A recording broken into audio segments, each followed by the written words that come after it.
అందరికీ నమస్కారం అండి. Welcome back to our channel Samaha creations. ఇక ఈరోజుటి వీడియో ఏంటి అంటే, మనల్ని మర్చిపోయి వదిలి వెళ్ళిన వ్యక్తుల్ని కూడా మనం మర్చిపోవాలి. లేకపోతే మన జీవితంలో జరిగేది ఏంటో తెలుసా? మనుషులనేరు అందరూ మారుతూనే ఉంటారు. కానీ ఒక ఆడపిల్ల పెరిగి తల్లికి స్నేహితురాలవుతుంది. కానీ మగాడికి పెరిగి తండ్రికి శత్రువు అవుతున్నాడు. ఇక ఇది జీర్ణించుకోలేని నిజం. ఇందుకు మీరంటారు అందరూ అలా కాదు అని. కానీ అందరూ అలా ఉండరు అని. అది కూడా నిజమేలే. కానీ కొందరు పుత్రులు తమ తల్లిదండ్రుల గౌరవాన్ని ఎంతో చక్కగా నిలబెడతారు. తమ కుటుంబం పట్ల ఎంతో ప్రేమగా, ఆత్మాభిమానంతో నడుచుకుంటారు. ఎంతో బాధ్యతగా వ్యవహరిస్తారు కూడా. తల్లిని ప్రేమిస్తారు. తండ్రిని గౌరవిస్తారు. బంధుత్వాలకు విలువనిస్తారు. ఇక అది ఎప్పుడో తెలుసా? తమ తల్లిదండ్రులు తమ పిల్లల్ని గారాబంగా కాకుండా బాధ్యత తెలిసేలా పెంచినప్పుడు మాత్రమే అలా చేస్తారు. తండ్రి తమ భార్య, పిల్లల పట్ల బాధ్యతగా నడుచుకుంటూ తమ పిల్లల్ని కూడా ఆ మార్గంలో నడిపించినప్పుడు తను ఈ సమాజంలో సంస్కారంగా బ్రతుకుతూ తమ పిల్లలు కూడా ఆ సంస్కారాన్ని నేర్పించినప్పుడు. అంతేకాని తప్పతాగి మద్యం మత్తులో విర్రవీగుతూ భార్యను కొడుతూ, పిల్లల్ని తిడుతూ సమాజంలో ఒక తండ్రి గౌరవాన్ని కోల్పోయి, సన్మార్గాన్ని మరిచిపోయి, పిల్లలకి ఏ జ్ఞానాన్ని అందించలేదు. తండ్రికి భవిష్యత్తులో తమ పుత్రుడు ఖచ్చితంగా ఒక శత్రువే అవుతాడు. గుర్తుపెట్టుకోండి. మీలో ఎవరైనా ఎప్పుడైనా చెకోరా పక్షిని చూసారా? అందరూ దాని గురించి ఏం చెప్తుంటారంటే, సంవత్సరం మొత్తంలో అది కేవలం ఒకే ఒక్కసారి తన దాహాన్ని తీర్చుకుంటుందని. అది కూడా ఆకాశంలోని మబ్బుల నుంచి కురుస్తున్న వర్షపు బిందువుల నీటితో మాత్రమే అది దాహం తీర్చుకుంటుంది. ఇంకెక్కడా కూడా తన దాహాన్ని తీర్చుకోదు. సంవత్సరం మొత్తం చాలా ఎండను భరిస్తుంది. ఎంతో చలిని కూడా తట్టుకుంటుంది.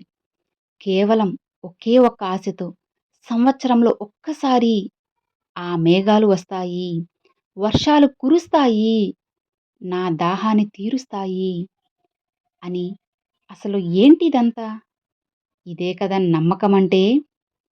ఒక్కసారి మీరు గమనించినట్లయితే సూర్యకాంతి పుష్పాలు రాత్రంతా చీకటితో పోరాడతాయి. వాటికి విశ్వాసముంది. ప్రాతకాలంలో సూర్యుడు తమకు తప్పకుండా దర్శనమిస్తాడు అని. ఈ విశ్వాసంతోనే ఒక చిన్న నౌకను తీసుకొని మనువు బయలుదేరాడు. ఈ సమస్త సృష్టిని ప్రళయం నుండి కాపాడారు.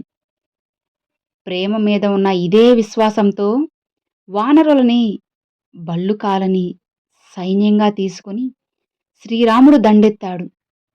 సమస్త వరాలు పొందిన లంకాధీసుడైన అసురుడిని మీదకి అలాగే విజయం కూడా పొందాడు. ఈ విశ్వాసమే. విశ్వాసం యొక్క ఆశ అందరికంటే మీరే ఉత్తములు అనే విశ్వాసంతో పనిచేస్తూ ముందుకు వెళ్ళండి చాలు. ఈ విశ్వాసం మీదున్న ఆశే నీకు ప్రతిఫలాన్ని తప్పకుండా అందిస్తుంది. ఇక ఇది నా విశ్వాసం కూడా.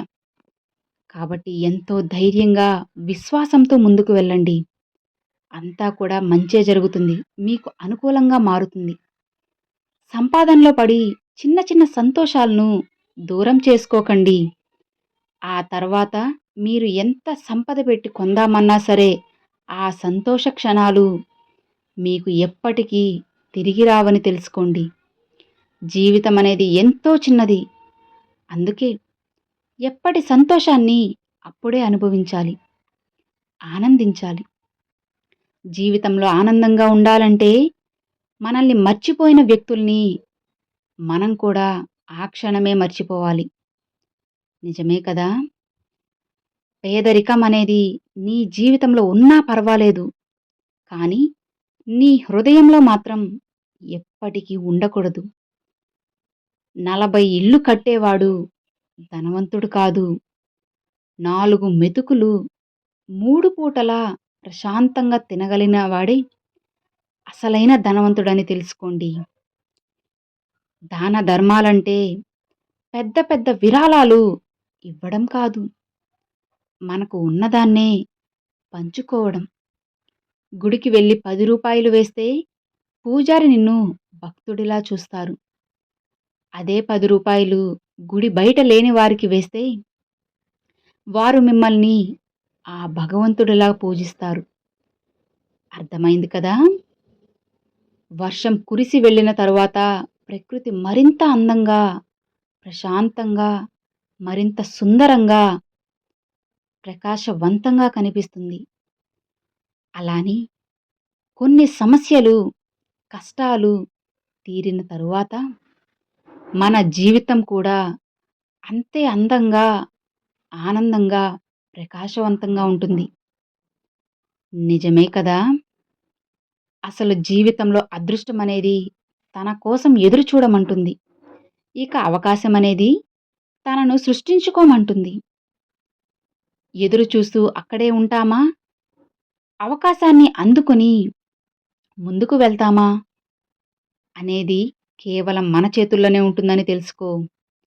నీ జీవితాన్ని మార్చేవాడు కేవలం నీ ముందు ఉండే అద్దంలో తప్ప మరెక్కడా కనిపించడని తెలుసుకో. ఈ ముఖ్యమైన విషయాన్ని అస్సలు మర్చిపోకు. మనం ఆనందంగా, ప్రశాంతంగా ఉండాలంటే మనల్ని ఎవరైతే వద్దు, కాదు అని చెప్పి వదిలి వెళ్ళిపోతున్నారో వాళ్ళని కూడా మనం అక్కడే విడిచిపెట్టాలి. లేదంటే మన ప్రశాంతతను మనం పూర్తిగా కోల్పోతాము. వాళ్ళేదో మనల్ని వదిలి వెళ్ళిపోయారని చెప్పి మనం దిగులు పడుతూ ఇక్కడే కూర్చుంటే, కాలాన్ని వృధా చేసుకుంటూ జీవితమంతా ఏడుస్తూ ఉంటే వెళ్ళిన వాళ్ళు తిరిగి వస్తారా? లేదు కదా! ఒక్కటి గుర్తుంచుకోండి. వారు మిమ్మల్ని ఇప్పుడు వదిలి వెళ్ళిపోయారంటే, మీ జీవితంలో వాళ్ళ పాత్ర ముగిసిపోయింది అని అర్థం. వాళ్ళకి మీతో అవసరం తీరిపోయింది అని అర్థం. కాబట్టి అలాంటి వారి కోసం ఏడుస్తూ మీ కాలాన్ని, మీ సమయాన్ని వృధా చేసుకోకుండా, వాళ్ళు ఎలా అయితే మిమ్మల్ని మర్చిపోయారో, మనము కూడా కొంచెం కష్టమైనా సరే మర్చిపోతేనే ఆనందంగా ఉండగలము. అలానే ముందుకు అడుగు వేసినట్లయితే గెలుపుని సాధించగలము. నేను మీకు ఏం చెప్పాలి అని అనుకుంటున్నానో మీ అందరికీ అర్థమైంది కదా! Thanks for watching friends.